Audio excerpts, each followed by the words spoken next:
as well as you shoot from the line, was that something you really wanted to work harder on getting there more often this year? Well, I think if you look at anyone who scores the ball a lot, the majority of their points are going to be getting to the free throw line. It's just an easy way to get points, and that really hasn't been an emphasis for me. But I've just tried to be aggressive, and as a result of being aggressive, I get to the line a lot more often. And, I've been getting some good calls from the refs, so I can't complain. Eli was just talking about Zach knowing what a good shot is. Is that something that took you a while last year to learn, and are you helping him with that process because he's got the relay?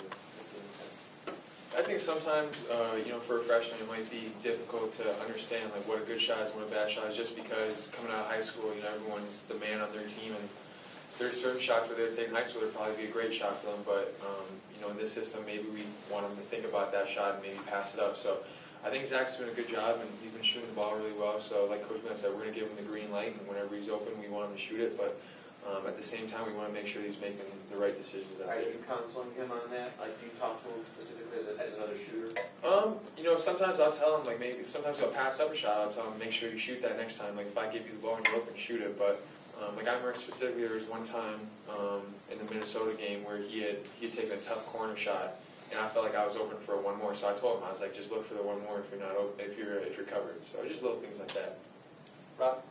With Mitch's surgery and then his probably being out for an indeterminate amount of time, what are the things that you guys miss in practice from him? Some of it is the on-the-court stuff, but some of it is the personality and the playing around or the whatever that he brings. What are some of those things?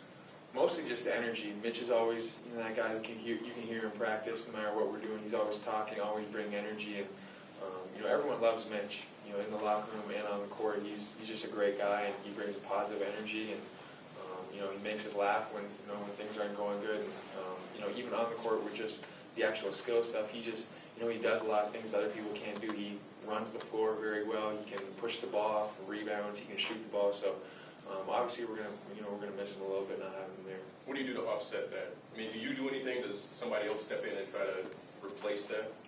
I think our coaches just stress leadership from everyone. Really, just the big thing for us this year is just been talking out there on the floor. Just because last year we had 5 seniors and Trey and Tim, and they were always talking, they were always leading. And us 5 freshmen, we were kind of just in the back, kind of just looking at what everyone else was doing. And now, all 5 of us sophomores, we're expected to kind of lead out there and talk a little bit more. So that's been a big adjustment for all of us. Bradley? You guys have been all over the place playing all kinds of different gyms this year. When, as a shooter, you're usually one of the first ones out there on the court. Do you do anything differently in pregame, shooting-wise, to equate kind of get used to a new gym, new venue you've never been into? Not necessarily. I think the biggest thing Coach Beaton was talking about is just the different basketballs that we've been using. The Adidas balls that we're using right now, personally, I'm not a big fan of them. So it just takes sometimes a couple hundred shots just to get used to the feel of the different basketballs. What don't you like about them? I don't know if they're if they haven't been broken in here or whatever, but they're slippery. I don't know. Andy? There's a kind of a joke among Michigan fans that kind of track the times announcers and analysts say that you're not just a shooter. Do you pay attention to anything like that, obviously you're more well-rounded as a player than that. Do you kind of fight that misconception a little bit? I hear it all the time. I hear it from you guys and Twitter and all that kind of stuff. But I just try to do what I do out there. Just play basketball and whatever I can do for this team to help us win. Whether that's just shooting threes or that's doing everything on the floor, I'll do whatever it takes. Kind of a big part of your game this year is sharing the basketball. I think you lead the team in assists right now.